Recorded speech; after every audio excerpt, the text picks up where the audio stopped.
Group के राजेंद्र रावत।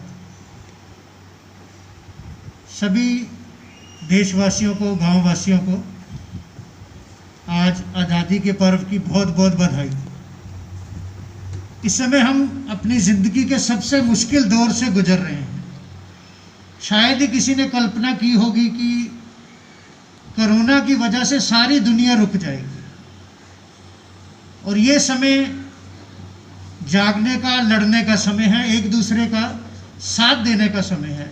एक दूसरे का साथ देने का मतलब ये है कि हम कभी भी तैयार नहीं थे इस कोरोना की जंग को लड़ने के लिए। हर आदमी अपने काम में इतना बिजी था कि जिससे भी बात करते थे वो कहता था समय नहीं है मेरे पास आपसे मिलने का, बात करने का, जागने का, सोने का।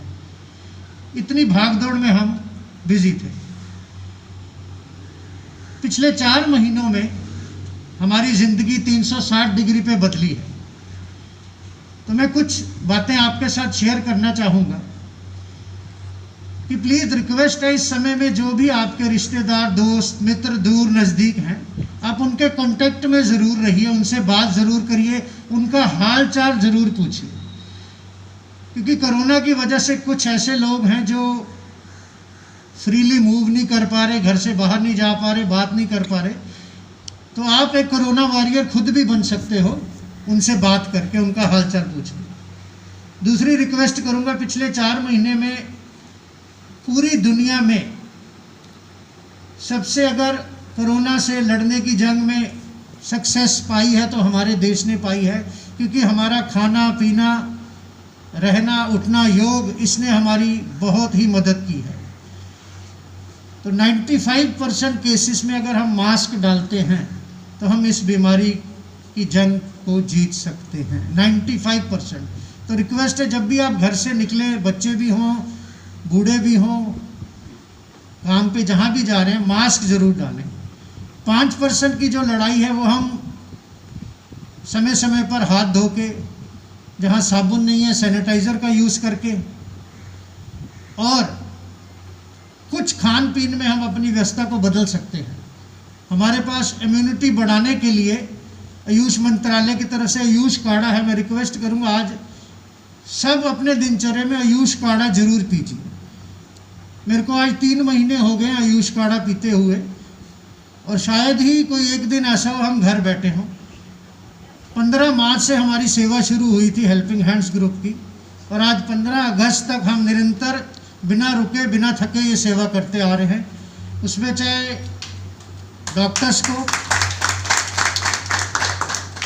हमारे पुलिसमैन्स को, हमारे म्यूनसिपैलिटी के वर्कर्स को, हमारी आशा वर्कर को, हमारे गवर्नमेंट स्कूल के टीचर्स को, मास्क, सैनिटाइज़र्स, और हमारे हेल्पिंग हैंड के जितने भी मेंबर हैं उनको आयुष काढ़ा। अभी हमने एक नई मुहिम शुरू करी है, जितने भी हमारे ट्रैफिक कांस्टेबल्स हैं, क्योंकि वो सारा दिन सड़कों पे खड़े रहते हैं और धूल मिट्टी, क्योंकि सरकार ने सड़कों पे थूकने के लिए वर्जित किया, मना किया है, पर फिर भी जाने अनजाने में जो गलती हो जाती है, क्योंकि ये कण वायरस जो है एयर से भी स्प्रेड हो सकता है, ड्रॉपलेट से। तो लगभग 100 कांस्टेबल्स को पीछे हमने महिला पुलिस स्टेशन में स्पेशल गॉगल्स बांटी हैं, जो चारों तरफ से एयर को प्रोटेक्ट करती हैं, ताकि उनकी आँखों में धूल मिट्टी कोई ऐसा कण ना जाए। तो इसी तरह कई मुहिम से जो चल रही हैं, पर जो सबसे करीब हमारे मुहिम है वो है ये बच्चे। क्योंकि अगर जो माँ बाप ने पौधा लगाया है और ये कामयाब होता है तो उसकी खुशी उस गांव के, उस स्कूल के, उस शहर के माँ बाप को, टीचर्स को, सभी को सबसे ज़्यादा होती है। तो हमारी कोशिश यही रहती है कि इन बच्चों को जितनी अच्छी बातें हो सकती हैं, मॉरल वैल्यूज़ हो सकती हैं, उनके बीच में जाके बताते रहें, शेयर करते रहें। ये एक हमारी मुहिम है पौधे बांटने की।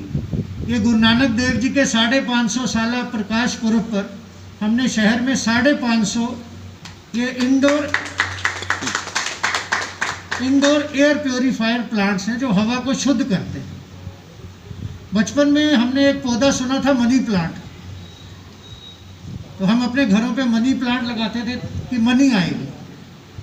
तो अब जाके हमें ज्ञान हुआ है कि मनी प्लांट एक ऐसा पौधा है जो हवा को शुद्ध करता है। तो आपके घरों में, आपके कमरों में ये पौधे, इसे स्पाइडर प्लांट बोलते हैं, ये आपके कमरों में ज़रूर होना चाहिए। क्योंकि अभी मैं जब खारवन रोड पे आ रहा था तो हमारे एरिया का सबसे ग्रीन बेल्ट इसे माना जाता था, पर समय की डेवलपमेंट के साथ इंफ्रास्ट्रक्चर बढ़ता गया और कई प्लाईवुड की फैक्ट्रियां लग गई हैं। तो अब गांव वालों को भी ज़रूरत पड़ सकती है कि इन प्लांट्स की, ताकि अपने घरों में, अपने रूम्स में रखें। बहुत सारे स्टाफ मेंबर्स, टीचर, प्रिंसिपल्स को हम मिलते हैं क्योंकि गवर्नमेंट स्कूल के बच्चों के लिए काम करते हैं। जितना अश्विनी सर के बारे में मैं बोलूँ कम है। ऐसे गुणी टीचर अगर हम चिराग लेके भी ढूंढेंगे तो बहुत कम मिलेंगे। दिन हो, रात हो, कोई दिन ऐसा नहीं है जब भी इनको हम टेलीफोन करते हैं कि सर हम ये अच्छा काम करने स्कूल आना चाहते हैं, तो मेरे ख्याल से सर की डिक्शनरी में नो वर्ड है ही नहीं। तो आप गांव वाले बहुत ही लकी हो कि मॉडल टाउन में विधायक जी की कोठी के पास जो स्कूल है, मैं मानता हूं सर उससे भी इस आंगन को जिस तरह आपने फल और फूल रहा है आपकी देख रेख में, वो काबिले तरीके से। मैं एक दिन चाहूँगा डीओ मैम को सर ये स्कूल जिस बुलंदियों पे आप लेके जा रहे हो लेके आऊँ और उनको दिखाऊं कि अगर इच्छा शक्ति हो, चाहे आप शहर से दूर हो, और गांव वालों को भी साथ सर आपको हमेशा मिलता रहे। सरपंच साहब यहीं बैठे हैं, तो काबिले तारीफ़ है सर, शब्द कम हैं आपकी तारीफ़ में। और मैं गांव की बच्ची को भी बधाई देना चाहता हूं जो डॉक्टर बन रही है। मैं चाहूँगा बेटा आप जब डॉक्टर बने, गांव की सेवा करें, इन लोगों को जितना ज्ञान आपके पास है वो बांटें, इनकी स्वास्थ्य के लिए आप काम करें। और एक मुहिम मैं चाहूँगा बेटा आप आज से प्रण लें, हेपेटाइटिस बी। तो आप गांव में अवेयरनेस करिए हेपेटाइटिस बी के बारे में, बच्चे से लेके बड़े सब हेपेटाइटिस बी के इंजेक्शन लगवाएं। क्योंकि ये लीवर की ऐसी तकलीफ़ है, हम इंजेक्शन नहीं लगवाते क्योंकि इसका डोज प्रोसेस है, एक इंजेक्शन, फिर 1 महीने बाद, फिर 6 महीने बाद, फिर बूस्टर डोज। इसका ज्ञान नहीं है हमें। मैं चाहूँगा बच्ची को जब डॉक्टर बन जाएगी या बीच में कभी अवेयरनेस कर सकती है तो इसके ऊपर लेक्चर भी रख सकते हो, और फ्री है ये। गांव में एक ऐसा प्रोग्राम करा जाए जिसमें सभी को हेपेटाइटिस बी का इंजेक्शन लगवाना ज़रूरी हो। मैं धन्यवाद करता हूँ सर, आपने मुझे यहाँ इनवाइट किया, और दोनों बच्चों को जिन्होंने अपने पेरेंट्स का, स्कूल का नाम रोशन किया। बेटा बहुत पढ़िए, ये आपकी ज़िंदगी का गोल्डन पीरियड है। सिर्फ ये याद रखना, 5 साल आपने मेहनत करनी है और दुनिया की कोई भी ताकत आपको कामयाब होने से रोक नहीं सकती। आपको बेटा हमने